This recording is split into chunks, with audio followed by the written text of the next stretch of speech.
To ship items with Depop, first ensure that the Ship with Depop option is selected on the listing before a buyer makes a purchase. Generating a Depop shipping label is a straightforward process.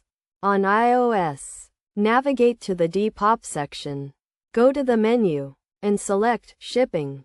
On Android, go to the Selling Hub. Click on Shop Settings and select Depop Shipping.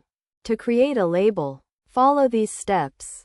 On Android, navigate to the Selling Hub, and on iOS, go to the Depop section and select All Sold Items.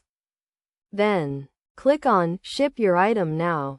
The label can be printed from the email receipt or obtained by visiting the nearest post office, where they will scan the provided QR code.